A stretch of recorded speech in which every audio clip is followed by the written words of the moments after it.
s'agit de Zagor, le sorcier dont vous cherchez le trésor. Mais on va l'appeler Zangdar, nous. En regardant ce portrait, vous vous rendez compte que vous mesurez un adversaire redoutable. Vous avez le sentiment d'être observé et vous remarquez les yeux perçants qui suivent chacun de vos mouvements. Vous vous sentez attiré à ce portrait et votre peur s'accroît. Vous perdez un point d'habilité. Ah non. Oh. Avez-vous le courage d'essayer de combattre le sorcier? Vous pouvez soit sortir tout droit par la porte nord, mais il s'agira alors d'une fuite, soit chercher dans votre sac à dos une arme que vous pourriez utiliser pour combattre le pouvoir du sorcier. Et dans ce cas, rendez-vous au 390.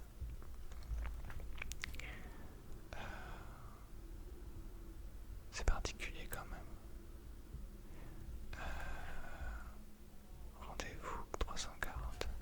On va aller au 340. Comme ça, peut-être que ça va nous donner un indice sur comment le battre. Alors, vous tentez de lutter contre le regard du tableau en utilisant divers objets de votre liste d'équipements, mais aucun d'entre eux ne se révèle efficace. Vous avez alors la possibilité d'essayer l'une des méthodes suivantes. Lacérer la toile du tableau avec votre épée, brandir l'œil du cyclope devant le portrait, le traverser à l'aide d'un épieu, lui jeter un morceau de fromage. Quoi? Ok, je crois que c'est pas la première fois qu'on nous parle du morceau de fromage. Peut-être qu'il est allergique au lactose. On va utiliser l'œil du cyclope, comme ça. Ça nous permettra de savoir si ça marche ou pas. Si vous êtes en possession de la pierre précieuse arrachée à l'œil du cyclope, vous la tenez devant le sorcier. Son regard menaçant se transforme alors en une expression de douleur. De toute évidence, il ressent le pouvoir de la pierre. Soudain, ses yeux deviennent blancs et son visage flasque. Votre confiance en vous-même se renforce lorsque vous réalisez que vous venez de gagner votre première vraie bataille. Prenez 2 points d'habilité. Ah. Rangez la pierre précieuse dans votre sac à dos et sortez par la porte nord. Rendez-vous au 90. Ok, bon. C'était un peu pénible, mais en fait ça nous a donné une information cruciale. A priori, l'œil du cyclope, ça va nous aider. Par contre, pourquoi est-ce que le gars, il a un objet qui peut le tuer dans son donjon? C'est pas très malin. Alors, la porte s'ouvre sur un passage étroit que vous suivez en direction du nord. Quelques mètres plus loin, le passage tourne vers l'est, puis vers le nord à nouveau. À hauteur de ce deuxième virage, il y a une petite niche creusée dans le roc. Elle semble constituer une excellente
crâne moins robuste a éclaté sous le coup de massue. Il est vêtu d'une cuirasse semblable à la vôtre, tient un bouclier de bois dans une main et une épée à la lame d'acier dans l'autre. Ses poches contiennent 8 pièces d'or et un crucifix en argent est accroché à son cou. Vous pouvez emporter 2 de ces objets au choix. Inscrivez-les sur votre liste d'équipements et rendez-vous au 221. Vous prenez également un point de chance. Et du coup, l'épée n'est pas du tout magique.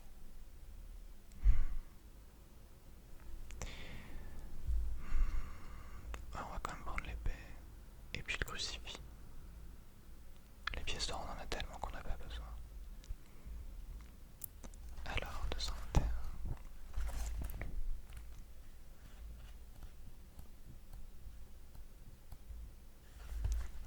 Ah, voilà, c'était ça. Quels sont les mystérieux objets que vous avez pris?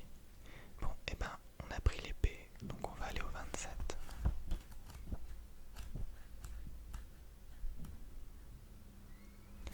L'épée est une épée magique, elle vous aidera à combattre. Aussi longtemps que vous vous servirez de cette épée, vous pourrez gagner... Ah, vous pourrez augmenter de 2 points votre total de départ, voilà. Donc là, typiquement, comme c'est précisé, j'ai le droit d'augmenter mon habilité. Super. Vous pouvez également ajouter 2 points à votre total actuel d'habilité. Vous gagnez également 2 points de chance pour avoir trouvé cette épée. Jetez votre ancienne épée et rendez-vous au 319. Alors, 319. 319. C'est pratique les épées magiques.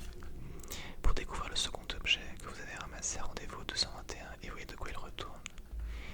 Donc là, on prend le crucifix. Et le crucifix, ça me demandait d'aller au 170.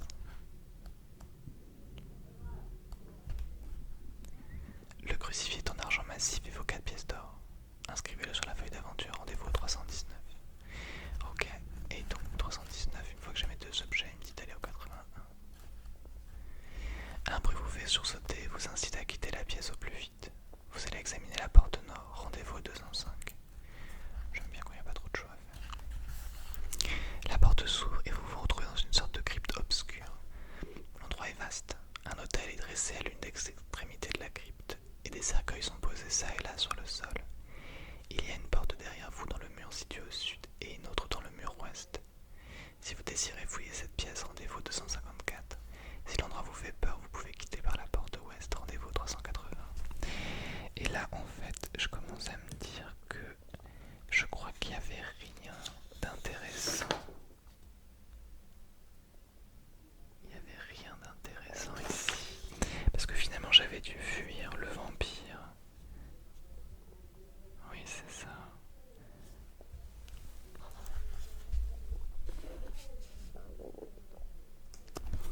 Donc là, en prenant mes notes, je vois que de toute façon, je me retrouve à quitter par la porte ouest et ça me tenait rien du tout.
sommet des marches, le passage s'oriente brusquement à l'est. Vous vous arrêtez quelques instants pour vous repérer et vous entendez bientôt un grincement dans le roc juste derrière vous.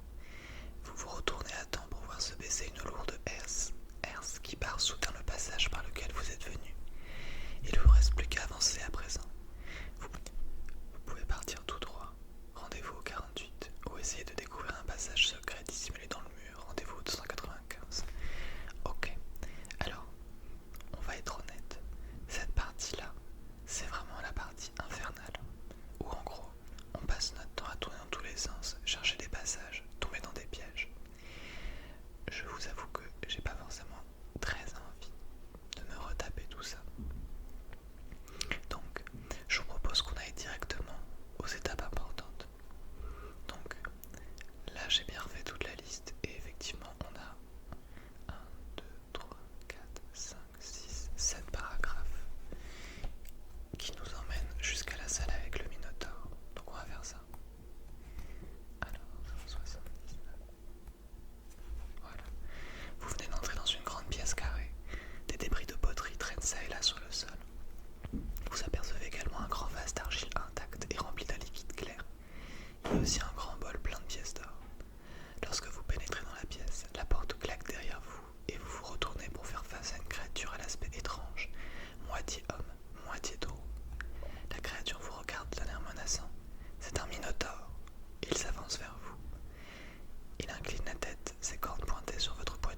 serrure. Comment allez-vous l'affronter? En avançant sur lui, votre épée à la main? Non. En cherchant dans votre sac à dos l'arme qui vous semblera la plus efficace pour le combattre? Oui. En essayant de découvrir autour de vous quelque chose qui pourrait vous servir à l'attaquer ou à vous défendre? Non. Donc on va fouiller dans le sac et on va pouvoir utiliser l'œil du cyclope. Alors 105, c'est là. Vous fouillez dans votre sac à dos. Qu'y a-t-il à l'intérieur? Vous pouvez essayer d'utiliser un quelconque des accessoires suivants si vous l'avez dans votre liste d'équipements. Donc on n'a pas la potion, mais on a effectivement l'œil du cyclope. Il y a toujours le morceau de fromage. Je sais pas d'où sort ce morceau de fromage. L'arc, ça n'avait pas marché et le bâton, on l'a pas récupéré. Alors l'œil du cyclope, c'est 382. Alors 382, c'est là. Vous brandissez l'œil devant lui et la pierre précieuse émet une faible lueur. Vous dirigez cette lueur sur lui et il pousse un hurlement. Il recule et se blottit dans un coin de la pièce. Un rayon de lumière jaillit alors de la pierre précieuse. Lorsque ce rayon l'atteint, il s'effondre sur le sol et une extraordinaire transformation s'opère alors. Il se ratatine peu à peu et vieillit à vue d'œil. Sa peau se ride et se craquelle, et il n'est bientôt plus qu'une petite silhouette molle recroquevillée dans son coin. On dirait Voldemort, quoi. Quelques instants plus tard, la pierre précieuse s'éteint et vous vous approchez du petit tas de vêtements immobiles. Il ne reste de lui que ses robes d'or et de velours. Rendez-vous au 396. À présent que le sorcier est vaincu, vous savez que votre quête est presque terminée. Vous vous approchez de la porte aux deux serrures. Il n'y a pas de clé alentour. Vous prenez alors 2 clés dans votre sac à dos et vous essayez d'ouvrir la porte. Les clés tournent dans les serrures. Vous pouvez pousser la porte et vous jeter un coup d'œil à l'intérieur. Donc là, typiquement, ça dépend uniquement de si on a toutes les clés, ce qui n'était pas mon cas la première fois et j'avais trouvé que c'était bizarre. Rendez-vous 242. Si vous n'avez pas de clé, vous pouvez essayer d'enfoncer la porte, mais cela vous coûtera presque tous vos points d'endurance. Ok. Bon bah, nous on a les clés de toute façon. Donc on va au 242. Je m'attendais presque à ce que le paragraphe soit le paragraphe 111 ou le paragraphe 222. Bon. La porte s'ouvre sur une petite pièce faiblement éclairée. Les murs sont tendus de draperies ouvragées, dentelées d'or et d'argent. Une flamme solitaire brûle dans un coin, projetant sa lumière sur une table basse au milieu de la pièce. Sur cette table, un grand coffre est posé. Vous vous avancez pour examiner le coffre, et à ce moment, un bruit mystérieux s'élève et vous environne sans que vous puissiez déterminer d'où il vient. C'est comme le roulement du tonnerre dans les nuages. Lorsque l'orage s'apprête à éclater, vous vous approchez du coffre et vous constatez qu'il est fermé par 3 serrures. Le bruit s'intensifie à mesure de votre avance. Qu'allez-vous faire? Frapper le coffre avec mon épée? Bon, ça on va pas le faire parce qu'on avait vu que c'était une très mauvaise idée. Fouillez dans mon sac à dos pour essayer de trouver des clés qui ouvriraient les serrures. Donc on va faire ça, surtout qu'on les a maintenant. Alors, au cours de votre aventure, vous avez trouvé différentes clés. Et vous avez dû conserver certaines d'entre elles. Vous avez à présent la possibilité d'utiliser 3 de ces clés pour essayer d'ouvrir les serrures du coffre. Chaque clé porte un numéro distinct. Pour savoir si vous avez les bonnes clés, faites la somme des 3 chiffres qu'elles portent. Rendez-vous suite au numéro que vous donne le total obtenu. Et vous verrez alors si vous avez choisi les clés qui vous ouvriront le coffre. Donc, ça c'était ce qui m'avait bloqué l'autre fois. Donc, on a 111 plus 99. Donc, ça nous fait...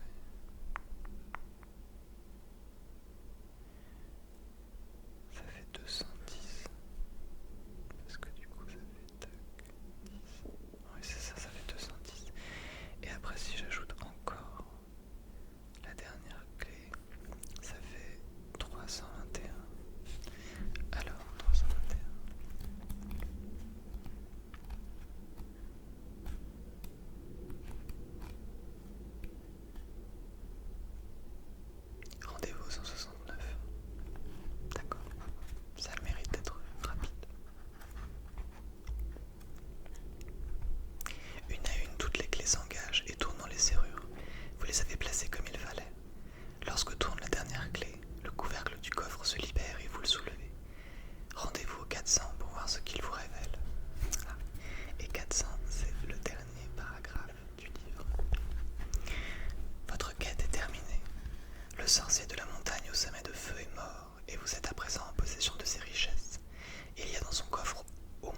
que j'avais suivi et que je me suis aidé de la solution pour gagner un petit peu de temps.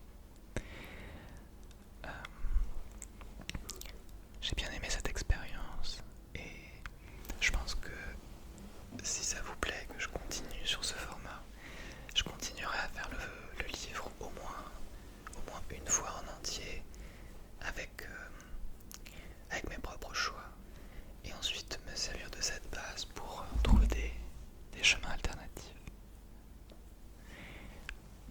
Voilà, en tout cas c'est pas mal.